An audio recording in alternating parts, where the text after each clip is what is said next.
आज म बनाउँदैछु चिकन लेग पिस। मैले चाहिँ एकदम सिम्पल तरिकाले बनाएको छु। मैले चाहिँ एउटा प्याकेट लिएर आएको थिएँ, सबै यो लेग पिस मात्रै भएको।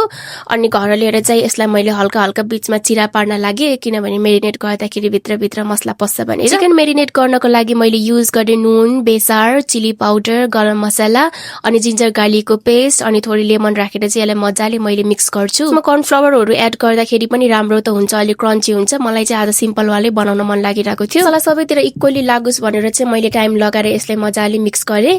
मिक्स भइसकेपछि अब यसलाई मैले रेस्ट गर्न राखिदिन्छु। 2 घण्टा 3 घण्टा जति धेरै राख्यो त्यति धेरै राम्रो हुन्छ। यो चिकनलाई 2 देखि 3 घण्टासम्म रेस्ट गर्न फ्रिजमा राखिदिन्छु। अब मैले निकाले यसलाई अनि मजाले अलि यो फ्राई गर्ने बेला चाहिँ बाक्लो भाँडो भयो भने चाहिँ राम्रोसँग फ्राई हुन्छ। एकदम धेरै लाग्छ के चिकन लेग पिस बनाउने बेलामा। अनि ग्यास ठुलो गर्यो भने बाहिरको डर छ, भित्रको पाक्दैन।